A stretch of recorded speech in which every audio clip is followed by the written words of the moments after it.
It was a new day in Equestria. As normal, the citizens of this vast land get up to do whatever it is they do. New year, new examination of the situation on the geopolitical stage. To Equestria's northeast, Lene collapsed into civil war. Without a doubt, the revanchist changelings would use this to their advantage. Internally, issues of systemic racism continued plaguing Equestrian society. What's up? Can a low come up in your crib?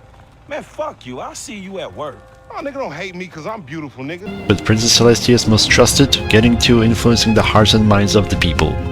However, outside of Equestria, chaos was brewing, and Equestria's greatest ally, the Crystal Empire, an old enemy, rose up against the legitimate government. It was obvious that the new government will eventually become an adversary as well. So the Equestrian army began preparing for what Celestia called a special military operation to reinstate the legitimate government, protection of equestrians, and the desombrization of the Crystal Empire. For the first time in equestrian history, a Ministry of Defense was formed to formulate an actual operational plan.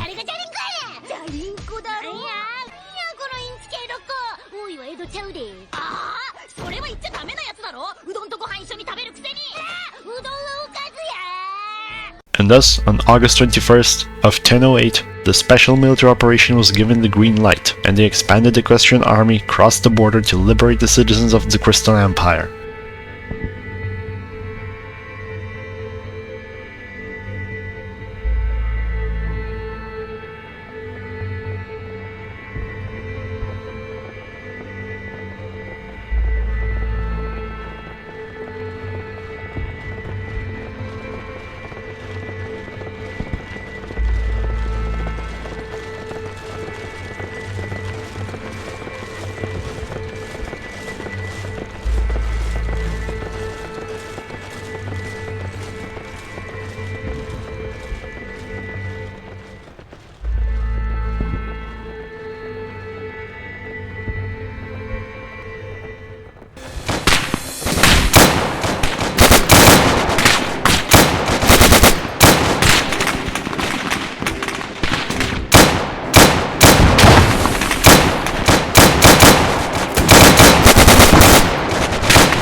A full year into the so-called special military operation, it was clear as day that the Equestrian army needed a major overhaul, as the Crystal army had taken Minneapolis. However, the enemy was not doing well either, allowing the Equestrian army to outmaneuver them, picking their battles carefully.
Finally, in March of 1010, Crystal forces have surrendered. The special military operation, intended to last 2 months at most, had stretched out to well over 2 years. The performance of the Equestrian army had been rather unimpressive. It was in desperate need of a major overhaul, as the top brass could see that the looming confrontation with the Changelings was fast approaching. The Crystal forces have taught the Equestrians the value of being able to dig in properly, resulting in the princess ordering a network of fortifications along the Changeling border. Equestrian industry was growing and switching to a military footing. The army too was growing. All these trends, as well as the questionably successful special military operation, had Celestia rather worried. In February of 1011, Equestrian observers noticed increased activity on the Changeling side of the border. Despite the reforms to the organizational structure of the Equestrian army, many anxieties still lingered in the Equestrian government. On May 26 of 1011, the Changelings began their invasion.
Days later, Celestia gave a speech promising to meet Chrysalis's forces with fire and fury like the world has never seen. The worst fears of Equestrian generals have come to life, as changing saboteurs were spotted behind the front lines.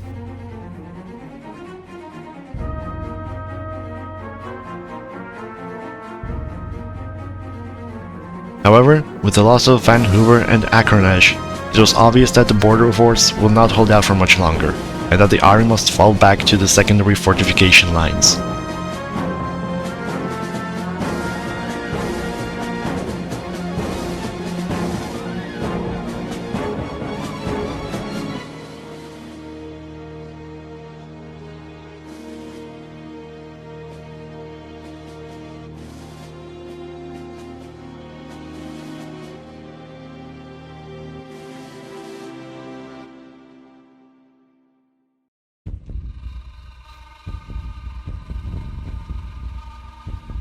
With the loss of Telltale, it became clear that the Equestrian army failed to secure the strategic initiative with its defensive preparations. Despite all the build-up, the enemy continued pushing forward, inflicting serious casualties on the brave defenders. Within Equestria itself, wartime censorship and increasingly repressive measures continued to weigh on the shoulders of the princess.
With the loss of Minneapolis, it became self-evident that Equestria would not be able to win by itself. The forces of harmony were too weak on their own. Thus, the Equestrian government pleaded for help from Stalingrad on any terms.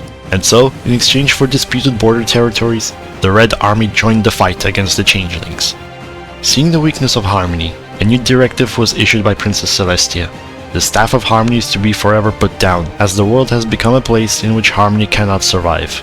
And so, the reign of the Holy Sun shall reign supreme and scorch the bastardly invaders until they are all dead. Daybreaker has ascended to become the protector which Equestria desperately needed in its darkest hour. Almost immediately, Daybreaker took personal control over the army, ordering a counteroffensive to secure the strategic situation north of Canterlot.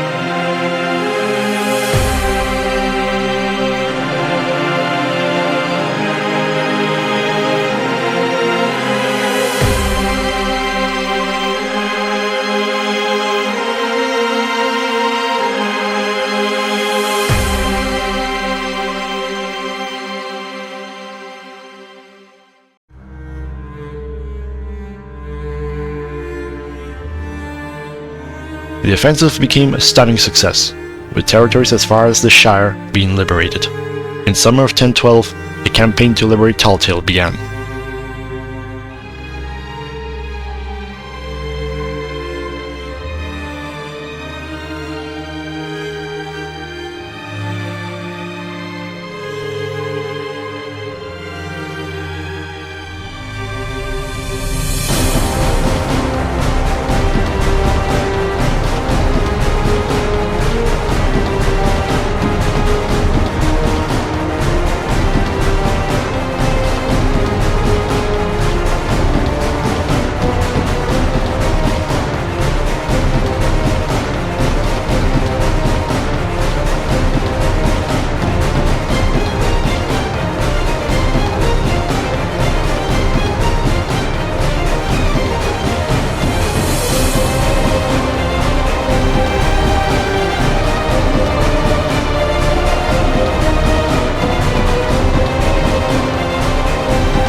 By November, Equestria was as good as secured, and the strategic initiative was on the side of the Anti-Chrysalis coalition. In February of 1013, an offensive to liberate all remaining occupied territories and to cross the Changeling border began.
In October of 1030, with the fall of Detricium, the changelings agreed to an unconditional surrender to the forces of the coalition. When the Staff of Harmony was laid down in favor of the Eternal Sun, the northwest of the Equestrian frontier was secured. Now, forever.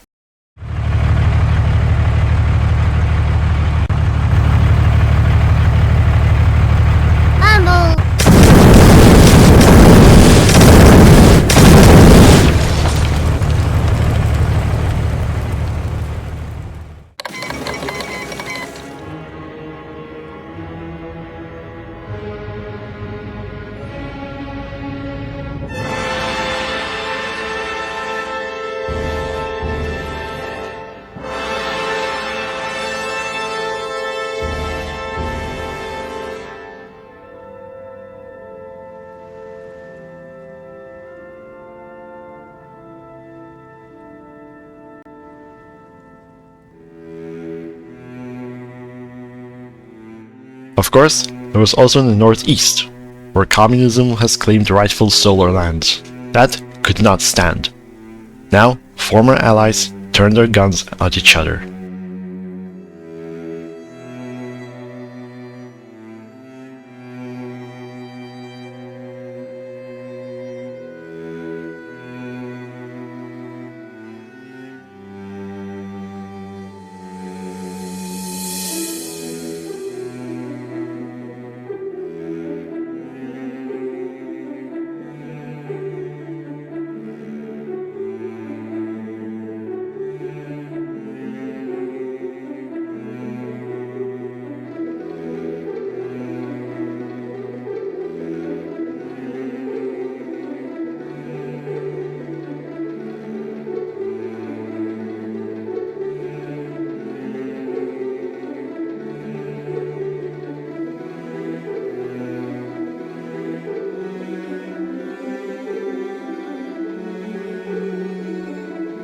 By 1015, the entire continent of Equus was secured under the reign of the Holy Sun.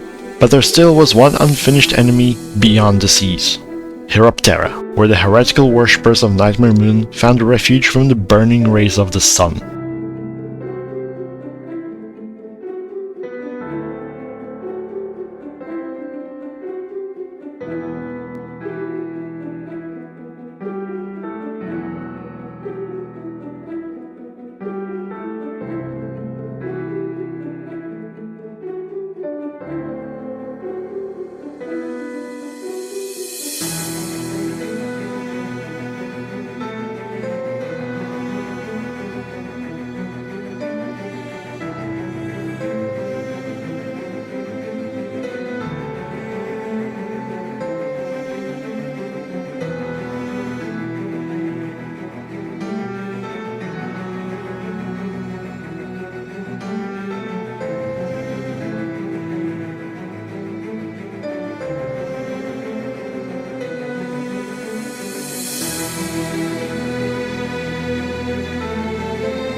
By 1016, not only were these heretics burned, but the Solar Colonial Administration has been established, giving the Empire a foothold on the Zebrican continent. The future of this country was secured for 1,000 generations to come. Equestria was nothing more than a mere geographical expression now, as the Solar Empire was now a permanent fact. Celestia reigned over these lands for 1,000 years, and the Empress Protectress, Daybreaker, will reign for 1,000 more.